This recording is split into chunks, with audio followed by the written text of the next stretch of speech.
लेकिन मैं आपको सिर्फ ये अपील करने आया हूं कि अगर अभी तक आपने K24 news and entertainment channel को सब्सक्राइब नहीं किया तो प्लीज कर लीजिए।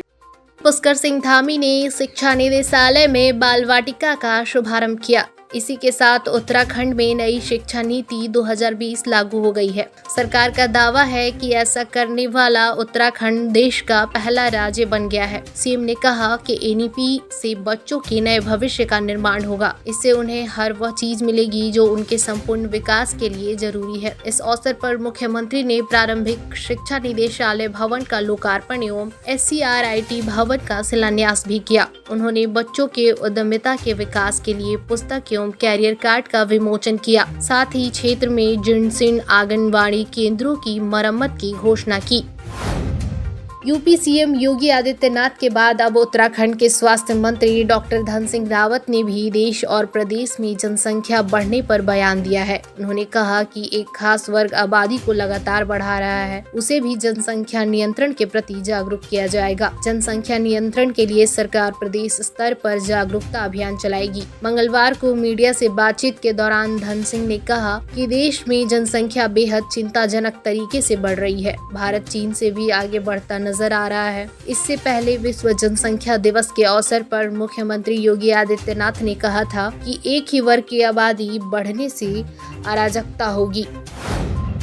पूर्व कैबिनेट मंत्री हरक सिंह रावत ने अब लोकसभा चुनाव लड़ने का राग छोड़ दिया है। उन्होंने हरिद्वार या फिर पौड़ी सीट से चुनाव लड़ने की इच्छा जताई है। उन्होंने कहा, यदि पार्टी लोकसभा चुनाव लड़ने का अवसर देगी तो वह जरूर चुनाव लड़ेंगे। इसीलिए हरीश रावत को भी बड़ा दिल दिखाना चाहिए। रावत ने मंगलवार को कांग्रेस के वरिष्ठ नेताओं, पूर्व अध्यक्ष प्रीतम सिंह, नेता प्रतिपक्ष भुवन कापड़ी और प्रदेश उपाध्यक्ष ब्रह्मस्वरूप ब्रह्मचारी सहित आधा दर्जन से अधिक नेताओं की मौजूदगी में ऐलान किया। वह हरिद्वार लोकसभा सीट से 2024 में चुनाव लड़ने को तैयार हैं। इन तमाम नेताओं ने भी हरक सिंह रावत का समर्थन किया है। हरक सिंह रावत के इस ऐलान को राज्य कांग्रेस के दिग्गज नेता और हरिद्वार लोकसभा सीट से चुनाव की तैयारी कर रहे हरीश रावत को पार्टी के भीतर सीधी चुनौती माना जा रहा है।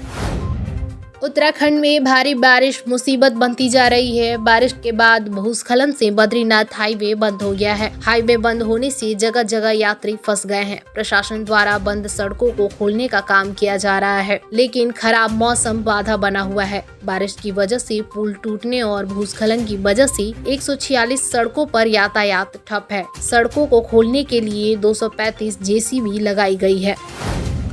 पिथौरागढ़ जिले के डीडीहाट के जमतड़ी जाने वाली सड़क की हालत बहुत ज्यादा खराब है। आए दिन इस सड़क में हादसे होने का खतरा बना रहता है। ग्रामीणों का कहना है कि यहाँ सड़क की कटिंग करने के बाद ठेकेदारों और यहाँ के जनप्रतिनिधियों ने इसे भगवान भरोसे छोड़ दिया है। जगह जगह सड़क में मलबा एवं पत्थर आने के कारण यातायात पूरी तरह बाधित है। ग्रामीणों का सरकार एवं विधायक जी से निवेदन है कि यह सड़क खतरनाक स्थिति में है और जानमाल का खतरा आए दिन बना हुआ है। ऐसे में जल्द से जल्द इस सड़क को संज्ञान में लेते हुए इस पर कार्य सुचारू रूप से किया जाए।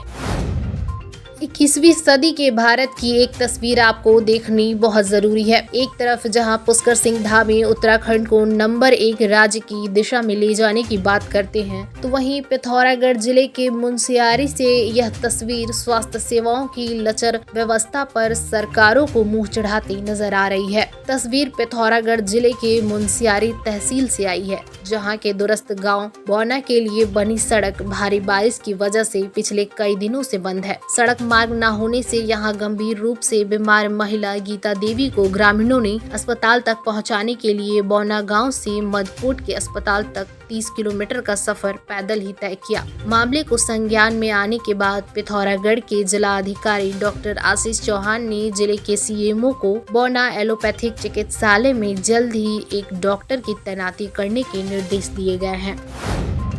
सीमांत जिले पिथौरागढ़ के दूरस्थ गांवों तक अस्पताल तो खोल दिए गए हैं, लेकिन अस्पतालों में ना तो विशेषज्ञ चिकित्सक है और ना ही संसाधन। ऐसे में अधिकतर मामलों में यह केंद्र केवल रेफर सेंटर भर बनकर रह गए हैं। प्राइमरी हेल्थ सेंटरों में एक्सरे, अल्ट्रासाउंड आदि की व्यवस्था न होने से मजबूरन लोगों को जिला अस्पताल की दौड़ लगानी पड़ रही है, जिसके लिए उन्हें भारी किराया भी चुकाना पड़ता है। ऐसे में यहाँ की स्वास्थ्य व्यवस्था भगवान भरोसे ही चल रही है। तो ये थी आज आज की फटाफट न्यूज ऐसे ही ताजा तरीन खबरों के लिए हमारे YouTube channel K24 news and entertainment को सब्सक्राइब जरूर करें। लेकिन मैं आपको सिर्फ ये अपील करने आया हूं कि अगर अभी तक आपने K24 news and entertainment channel को सब्सक्राइब नहीं किया तो प्लीज कर लीजिए।